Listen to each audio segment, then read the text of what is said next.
नमस्कार, मैं रचना शर्मा। चढ़ती कला टाइम टीवी देख रहे सभी दर्शकों का स्वागत करती हूं। आप देख रहे हैं हरियाणा के समाचार। समाचारों की शुरुआत से पहले एक नजर आज के मुख्य सुर्खियों पर।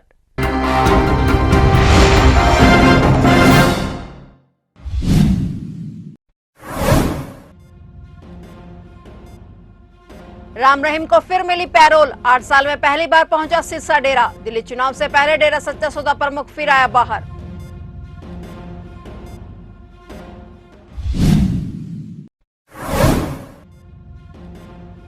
यमुना में जहर मिलाने के आरोपों पर हरियाणा सीएम का पलटवार। बोले जनता सिखाएगी केजरीवाल को सबक। केजरीवाल ने हरियाणा पर यमुना को जहरीला करने का लगाया आरोप।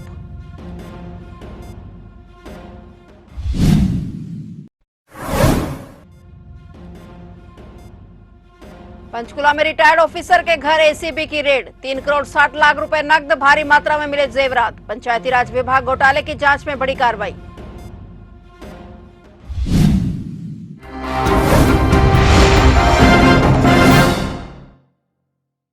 और अब समाचार विस्तार से।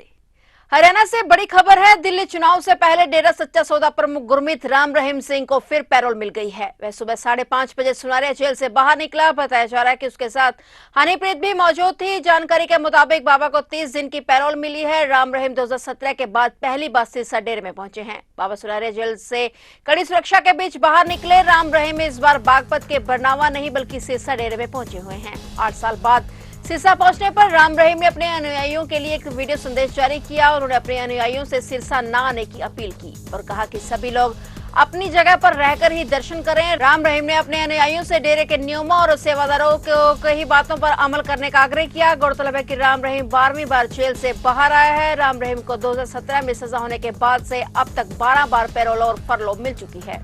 प्यारी साथ संगतजियों, परमात्मा की कृपा से आपके दर्शनों के लिए फिर से आपकी सेवा में आए हैं और इस बार सरसा धाम में आए हैं, शास्त्रनाम जी श्यामस्थान जी धाम में। तो आपसे प्रार्थना है कि आप लोग शास्त्रनाम जी धाम, श्यामस्थान जी धाम सरसा में ना आए, अपनी अपनी जगह पे रहें, हमें दर्शन दें।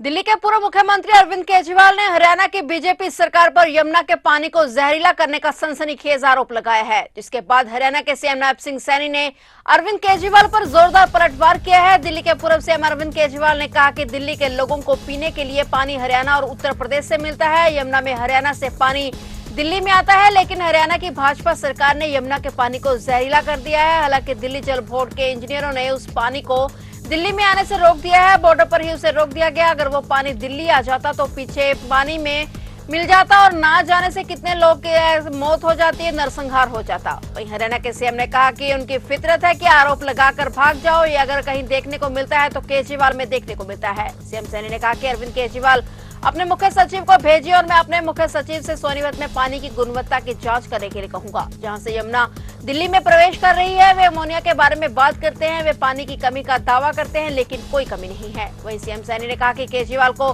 आरोप लगाने की बजाय काम करना चाहिए। दिल्ली के लोगों ने मन बना लिया है और वे उन्हें सबक सिखा कर रहेंगे। दिल्ली के मुख्यमंत्री आतिशी ने दिल्ली की आपूर्ति किए जाने वाले पानी में अमोनिया बढ़ने का दावा करते हुए चुनाव आयोग को पत्र लिखा है। दिल्ली के पूर्व मुख्यमंत्री और आम आदमी पार्टी के राष्ट्रीय संयोजक अरविंद केजरीवाल ने हरियाणा सरकार पर गंभीर आरोप लगाए हैं। उन्होंने दावा किया है कि दिल्ली की जनता बीजेपी को वोट नहीं दे रही है, इसलिए हरियाणा की भाजपा सरकार ने यमुना नदी में जहर मिलाना शुरू कर दिया है। पंजाब के सीएम मान और सीएम आतिशी अब इस संबंध में चुनाव आयुक्त से मुलाकात कर रही है और केजरीवाल के संबंध में राजनीति में फिर से हलचल पैदा हो गई है। हरियाणा पंचायती राज विभाग में हुए बहुचर्चित घोटाले में एंटी करप्शन ब्यूरो ने बड़ी कार्रवाई करते हुए रिटायर्ड अकाउंट ऑफिसर को गिरफ्तार कर लिया है। आरोपी की पहचान शमशेर सिंह रिटायर्ड एओ निवासी सेक्टर 26 पंचकुला के रूप में हुई है। जानकारी के मुताबिक आरोपी मूल रूप से हरियाणा के कैथल जिले में चौसाला गांव का रहने वाला है। आरोपी के पंचकुला से सेक्टर 26 के निवास से 3 करोड़ 60 लाख रुपए नकद और बड़ी मात्रा में सोने चांदी के जेवरात भी बरामद किए गए हैं। विशेष बात यह है कि आरोपी अधिकारी पर विजिलेंस जांच पहले से ही चल रही थी और इसके बावजूद उसे एसओ से रिटायरमेंट के बाद प्रमोशन देकर अकाउंट ऑफिसर बनाया गया था। अभी नवंबर में रिटायर्ड हुआ था और उसके बाद भी ऑफिस का काम देख रहा था। विजिलेंस विभाग के अधिकारियों के अनुसार यह घोटाला पंचायती राज विभाग की विभिन्न योजनाओं में हुए वित्तीय अनियमितताओं से जुड़ा हुआ है। वहीं विजिलेंस अधिकारियों का कहना है कि घोटाले से जुड़े अन्य लोगों पर भी जल्द शिकंजा कसा जाएगा। किसान नेता जगजीत सिंह डल्लेवाल का अनशन आज मंगलवार को 64वें दिन में प्रवेश कर गया है। डल्लेवाल का कहना है कि जब तक केंद्र सरकार एमएसपी को लेकर किसानों की मांगे पूरी नहीं करेगी तब तक उनका अनशन जारी रहेगा। उन्होंने 11, 12, 13 फरवरी को होने वाली महापंचायतों में देश भर के किसानों के शामिल होने का आह्वान किया है। डल्लेवाल ने कहा कि किसानों को देखकर उन्हें नई ऊर्जा प्राप्त होती है। वे चाहते हैं कि 12 फरवरी को खनौरी बॉर्डर पर होने वाली महापंचायत में बड़ी गिनती में किसान, मजदूर और अन्य वर्ग शामिल होकर ऊर्जा प्रदान करें। 14 फरवरी तक अगर वे शारीरिक रूप से सक्षम हुए तो वे बैठक में शामिल होकर किसानों की बात रखेंगे। और डल्लेवाल ने यह भी कहा कि सभी की अपील पर मेडिकल ट्रीटमेंट मैंने आरंभ कर दिया है, लेकिन अनशन तब तक जारी रहेगा जब तक सरकार मांगों को पूरा नहीं कर देती। उन्होंने कहा कि आज के समय दौरान मेरी सेहत बैठक में शामिल होने की हिम्मत नहीं दे रही और आज श्री कंठपाठ साहिब के प्रकाश हो रहे हैं और 30 जनवरी को भोग डाले जाएंगे। वाहेगुरु का शुक्राना करके अरदास करेंगे कि मोर्चे की जीत हो। हरियाणा सरकार ने फिर से कैबिनेट बैठक बुलाई है। हरियाणा मंत्रिमंडल की बैठक 4 फरवरी को सुबह 10 बजे हरियाणा सचिवालय के चौथी मंजिल स्थित मुख्य सभागार में आयोजित की जाएगी। इस महत्वपूर्ण बैठक में प्रदेश के बजट सत्र समेत विभिन्न मुद्दों पर चर्चा की जाएगी, जिसमें आगामी योजनाओं और नीतियों पर निर्णय लिया जा सकता है। यह बैठक राज्य के प्रशासनिक दिशा निर्देशों और विकास कार्यों के लिए महत्वपूर्ण मानी जा रही है। मंत्रिमंडल की बैठक में प्रमुख विभागों के मंत्री, वरिष्ठ अधिकारी और अन्य संबंधित लोग उपस्थित रहेंगे ताकि राज्य के समस्त विकास के लिए महत्वपूर्ण फैसले लिए जा सके। बैठक के बाद मुख्यमंत्री नायब सिंह सैनी और अन्य मंत्री मीडिया के साथ बैठक कर बैठक में लिए गए फैसलों की जानकारी देंगे। बता दें कि हाल ही में 23 जनवरी को हरियाणा कैबिनेट की बैठक का आयोजन किया गया था, जिसमें कई महत्वपूर्ण फैसले लिए गए थे और 2 सप्ताह के भीतर फिर से कैबिनेट की बैठक बुलाए जाने को राजनीतिक रूप से भी काफी महत्वपूर्ण माना जा रहा है।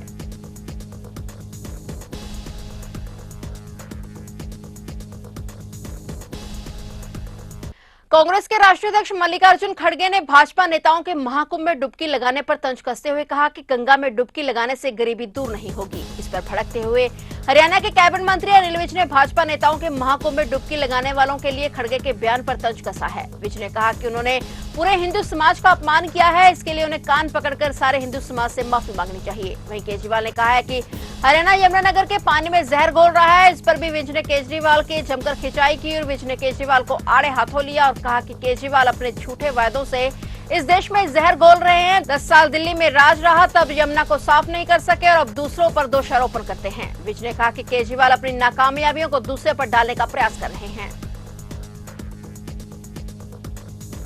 फरीदाबाद के सेक्टर 12 में सरस मेले का आयोजन किया गया है। यह मेला 24 जनवरी से शुरू हुआ है जो 6 फरवरी तक चलेगा। इस मेले में हरियाणा के अलग अलग जिलों के स्टॉल लगाए गए हैं, जहां महिला सशक्तिकरण को बढ़ावा दे रही महिलाएं आपको नजर आएंगी। इस मेले में स्वयं सहायता समूह से जुड़ी हुई महिलाएं अपने प्रोडक्ट को लेकर पहुंची हैं। ये महिलाएं खुद के बनाए विभिन्न प्रकार के प्रोडक्ट्स लेकर पहुंची है, जिसमें खाने पीने से लेकर कपड़े, घर में सजाने वाली वस्तुएं, बच्चों के खिलौने, रोज की जिंदगी में प्रयोग होने वाली वस्तुएं शामिल हैं। महिलाओं ने इन सामानों का स्टॉल लगाया है, जहां लोगों की भीड़ देखने को मिल रही है। फरीदाबाद के सरस मेले की एंट्री बिल्कुल फ्री है। जैसे ही आप इस मेले में एंट्री करेंगे, आपको मेले में हरियाणा का देसी छाप देखने को मिलेगा और इसके अलावा मेले में हर दिन सांस्कृतिक कार्यक्रमों का भी आयोजन किया जा रहा है। इसमें हरियाणा की संस्कृति के अलावा विभिन्न प्रकार के कल्चरल प्रोग्राम का आयोजन किया जा रहा है। फरीदाबाद में लगे इस मेले में जिला प्रशासन द्वारा पूरी तरह से व्यवस्था की गई है। स्वास्थ्य एवं सुरक्षा पर विशेष जोर दिया गया है। मेले में हर जगह पुलिस और क्राइम ब्रांच की तैनाती कर दी गई है ताकि मेले में किसी तरह से कोई अनहोनी न हो।